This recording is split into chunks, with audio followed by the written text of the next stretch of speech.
সকালে যখন ঘুম থেকে উঠেছি তখন দেখছি ভাই আমাকে বলছে যে দাদা মাছ আইলা এসে মাছ নেবো। আমি বলছি যে কী মাছ?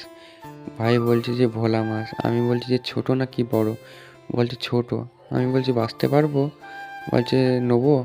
আমি বলছি নে চেষ্টা করে দেখবো। আর তার আগে মাছ আইলার বলেছে যে মাছ আইলা একটু বেচে দাও না। বলছে আমি বাছতে পারবো না। তারপরে মাছটা নিয়ে আমি বাছা কটা করতে গেলাম।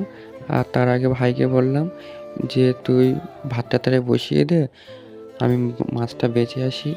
ভাই বলছে যে আমি চাল কি করে নেবো, আমি তো জানি না। ভাতটা বসিয়ে দিয়েছে। এত ছোট ছোট মাছ বাছতেও অসুবিধে হচ্ছে, কিন্তু কী করব, তবুও চেষ্টা করছি। আমার বাছা কটা সবই কমপ্লিট হয়ে গিয়েছে। তো ঘরে আসলাম, মাছগুলো ভাজা করে নিয়েছি।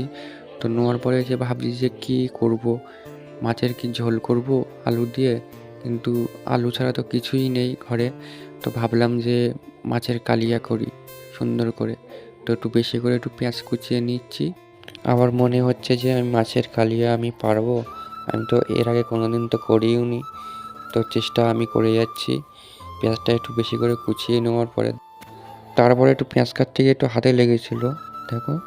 আর আমার আদা রসুনগুলোও হয়েছিল বাটা, দেখো আমি বেটে নিচ্ছি। বাটা আমার হয়ে গিয়েছে। এরপরে তেলের উপরে পেঁয়াজটা দিয়ে দিচ্ছি, দেখো কত সুন্দর হচ্ছে। আর একটু ফোড়ন দিয়েছি হালকা। তারপরে আদা রসুন বাটা দিচ্ছি, দেখো একটু নাড়াচাড়া করে নিচ্ছি, একটু লবণ দিচ্ছি, তারপরে একটু হলুদ দিচ্ছি, তারপরে একটু জিরে দিচ্ছি, তারপরে একটু লঙ্কার গুঁড়ো দিচ্ছি। সবার শেষে নাড়াচাড়া করে নিয়ে একটু জল দিয়ে দিচ্ছি। দেখো কালারটা কত সুন্দর এসছে। আর মাছটা নিয়ে ঝোলের উপর দিচ্ছি। আর সবার শেষে একটু সাঁই গুঁড়ো মশলা ছড়িয়ে দিচ্ছি, মিট মশলা। তো হয়ে গিয়েছে ভাত, তরকারিটা হচ্ছে। তো আমি তার একটু পেঁয়াজের খোলা টোলাগুলো একটু ভালো করে তুলে নিয়ে গুছিয়ে নিই। আমার তরকারিটাও হয়ে গিয়েছে। দেখো কালারটা কত সুন্দর এসছে, জানি না খেতে কেমন হবে।